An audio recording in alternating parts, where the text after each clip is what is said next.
Ambassador Haley, thanks so much for joining us. You said on Friday that the United States is, quote, prepared to do more in Syria, but I want to understand what the threshold might be for additional military action. Would it be the use of chemical weapons, or could even a conventional attack on civilians be the trigger?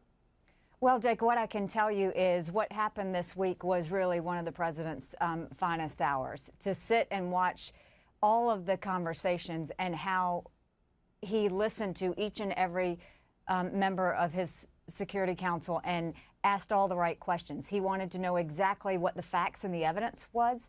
He wanted to know what the options were, what the risks were, and the political strategy and solution side of it. And after all of that, he made a very, strong decision. And I think it was one that was very good for the world. What I can tell you now is this is how he responded to the chemical attack in Syria. I was trying to give warning and notice to the members of the Security Council and the international community that he won't stop here. If he needs to do more, he will do more. So really now what happens depends on how everyone responds to what happened in Syria, and make sure that we start moving towards a political solution and we start finding peace in that area. And so I think a lot of people need to step up. The United States is going to continue to watch and be active, and we'll see what happens. So further military action is possible, but I guess what I'm wondering is the chemical weapons attacks have been going on since 2013, but far more Syrians have been killed by conventional weapons, barrel bombs and the like. Might that also be a trigger? I mean, President Trump clearly said that the use of chemical weapons is what crossed the line for him, but is that the only line?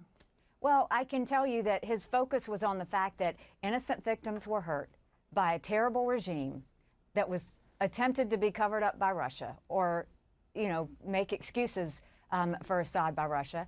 And he said he wasn't going to put up with it. And to see the images, to see the pictures, and to see the horror of that act, knowing that it was a violation of the Chemical Weapons Convention, knowing it was a violation of multiple Security Council resolutions, he said enough. We're not going to watch this anymore. So, but this is a departure, and while I'm not second guessing the decision, as I said, it's not the first chemical weapons attack. It's not the worst chemical weapons attack. And in fact, during the campaign, President Trump warned against getting involved militarily in Syria. Take a listen.